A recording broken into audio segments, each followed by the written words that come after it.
Hello bà con, bữa nay là mới làm xong cái mạch điều chỉnh tốc độ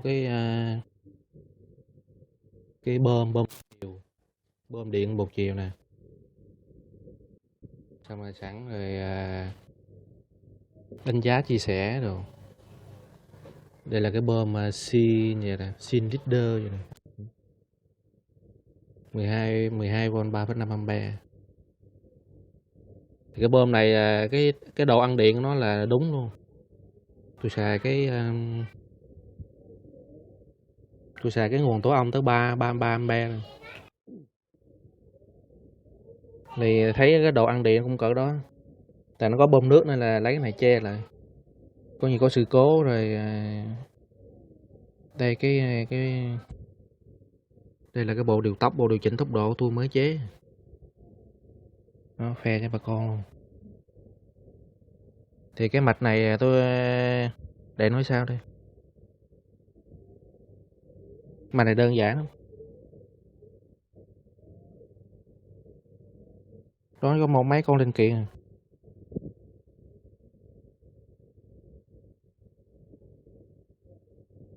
Đây cái bơm đây. Cái này cũng chia sẻ kinh nghiệm là mua cái ống này về nó cứng không được. Là phải hơn, lấy hộp quẹt hơn. Rồi lấy hộp quẹt hơi rồi sau đó nông vô. Còn cái này là theo tôi là cái ống này nó không có chắc lắm. Khi mà nếu mà đầu tiên khi mà tôi mới gắn tôi thử là tôi chỉ để một cái lỗ bơm thôi, một lỗ phun thôi, một cái lỗ phun. Thì cái áp lực nó còn lớn là nước nó xịt, trời ơi nó xịt thôi ban tung tóe chỗ này luôn rồi. Thành ra là cái độ khích của cái này là chỉ vừa phải thôi, chứ không có tuyệt đối. Tức là khúc đó là cái van cái van tự động cái này nó vẫn không ngắt. Nó vẫn không ngắt mà đầu ra là chỉ có một cái lỗ phun là nước nó xịt chỗ này quá trời luôn. Với rồi để cho chạy thử đi. Chạy thử để coi biết cái độ ồn nha. Tôi làm cái này để tính phun máy tôn đó. Phun máy tôn cho nó mát.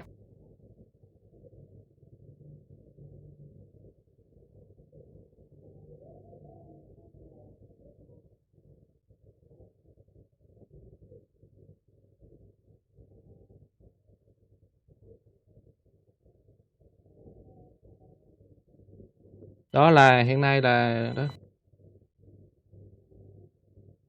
Bà con nghe cái độ kêu của nó chưa? Nếu mà không có điều tốc là chạy hết tốc lực nó ồn lắm mà con ơi. Chưa có ra nước. Chưa có ra nước gì hết.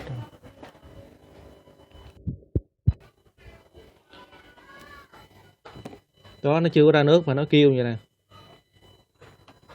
Mà tại sao là phải xài cái điều tốc? Tại vì phun máy tôm là đâu có nó bơm dữ lắm. Kiểu như là một cái xô nước vậy là nếu mà không có xài điều tốc á là chừng 5-7 giây là hết rồi, chắc là 10 lít.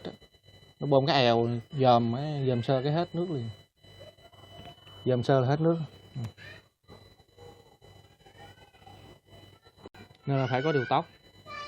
Với thứ hai nữa là mình phun nước để làm mát máy tôm á thì mình đâu có cần phải gì quên rồi, đâu có cần bơm liên tục làm gì, bơm tí xíu rồi sau đó ngừng. Nên tôi làm cái này là thu gian để điều khiển từ xa, chứ tôi không có làm chứ tôi không phải làm giống cái chiếc áp là dặn dặn như người ta đó. Đó tăng tốc lên nữa nè.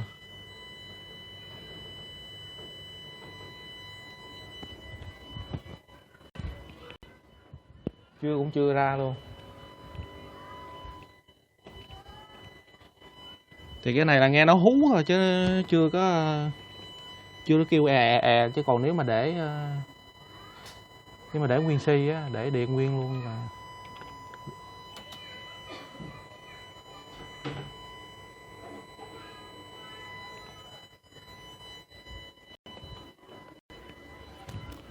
cũng chưa có luôn.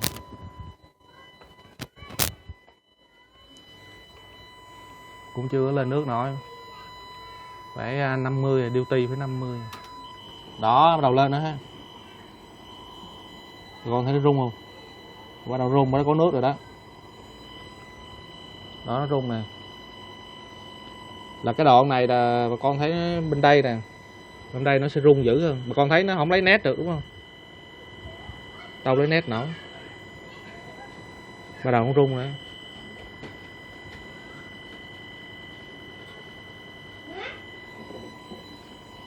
Thì tôi chắc sắp ở đây là tôi cũng bên đây tôi mua một cái ống mềm. Cái ống này ống mềm nè, cho nó bớt rung lại. Còn cái ống cứng thì dĩ nhiên ưu điểm của nó là nó chắc chắn rồi, nhưng mà nó rung.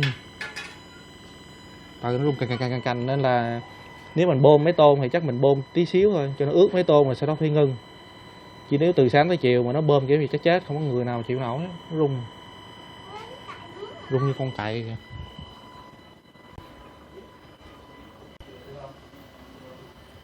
Đó.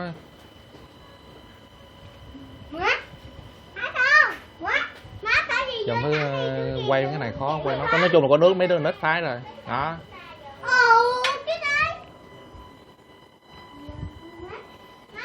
Làm vậy tôi thấy bơm kiểu này là được rồi. Bơm kiểu này đây nhà tăng lên nữa nè. Chủ yếu là đó chưa.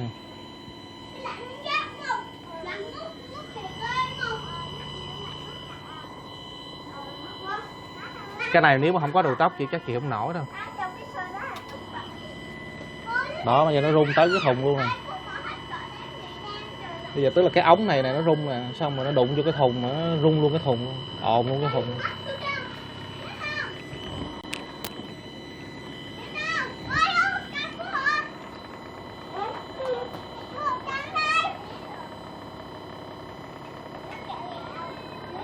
Thôi giảm mà con ơi, chứ thôi đâu không đủ nước. Chủ yếu là nó vậy rồi.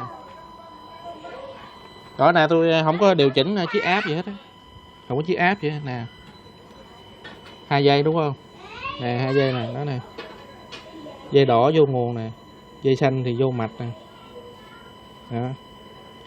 Xong là mạch điều khiển nè, điều khiển bằng wifi.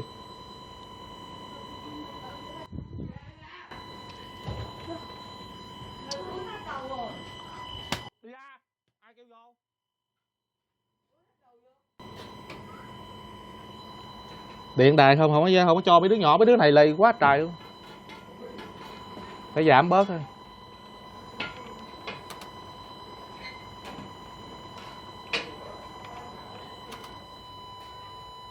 Rồi nè, nước cái khúc này là nó vẫn ăn điện nè, vẫn quay nhưng mà không có đủ cái lực để bơm nước này, nó hú này.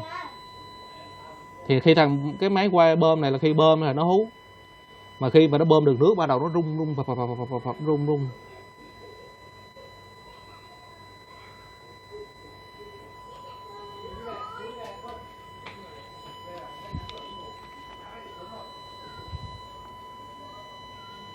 52 độ, trời ơi, có miếng nhôm mà 52 độ. Giờ là cháu phải kiếm cái miếng tản nhiệt khác rồi. 40 độ.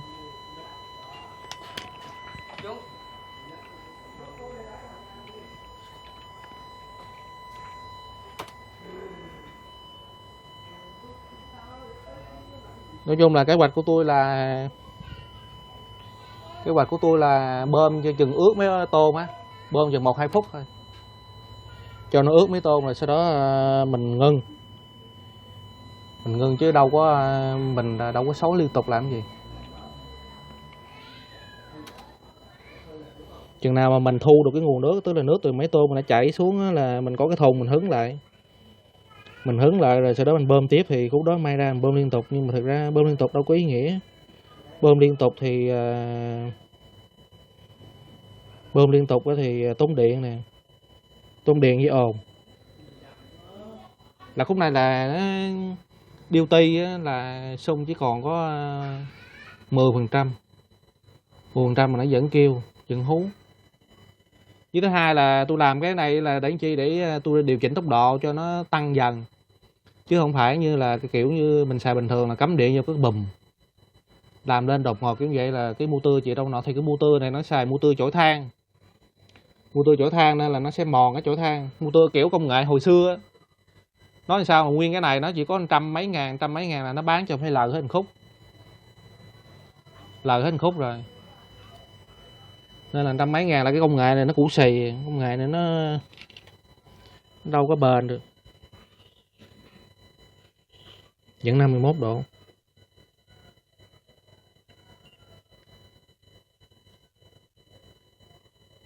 Này nhiệt độ môi trường nè, 28 độ. Còn miếng nhôm tản nhiệt MOSFET là 48 độ. Cái này đang xài cái loại mà điều chế độ rộng nè. Điều chế độ rộng nó dở. Chủ yếu là phe cho bà con nói với ý tưởng cho bà con nghe chơi. Chắc tôi còn kể tiếng phim. Chỉ sẵn làm cái này review cho cái đồ của cái tiệm này luôn. Đây cái tiệm này bán đồ nè. Mua tùm lum tà la, vừa có cái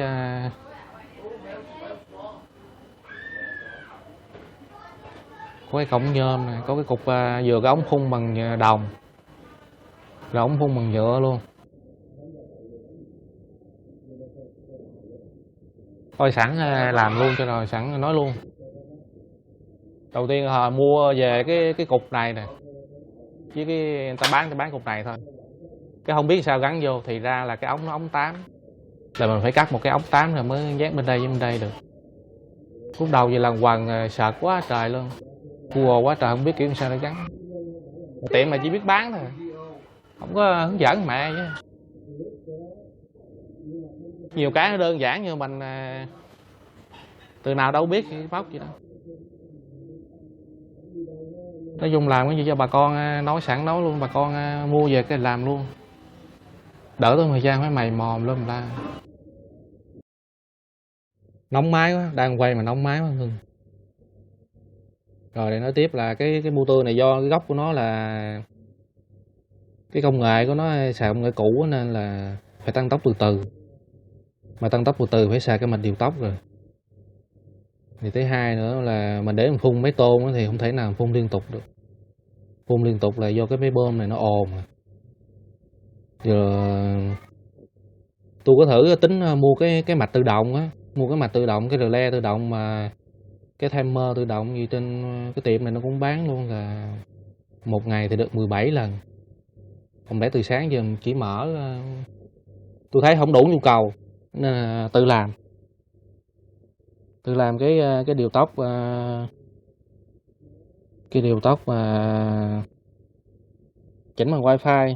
Tôi chỉnh wifi nên tôi lập lịch luôn. Tôi lập chương trình cứ khoảng phun chừng phút cái nghỉ, rồi sau đó mấy phút rồi phun nữa đó. Đó mạch đơn giản vậy. Nè đây từ nãy ngưng rồi đúng không? Ngưng là đo là đó, nó giảm nhiệt độ rồi. 32 độ, ngưng là nó giảm. Coi như mình làm vậy thì chắc đồ nó bền. Chứ nếu mình cho nó motor nó quay liên tục, bản thân motor chịu không nổi, bản thân cái mạch điều tốc này chịu không nổi. Nếu mình không có mạch điều tốc á, thì cứ có điện vô lên cái dù. Mà nó lên cái dù thì motor hư, nó mau mòn chổi than. Chủ yếu là muốn làm gì cho nó bền tí xíu đặng cho xài rồi bớt sữa. Bỏ công mà làm rồi sau đó xài thôi.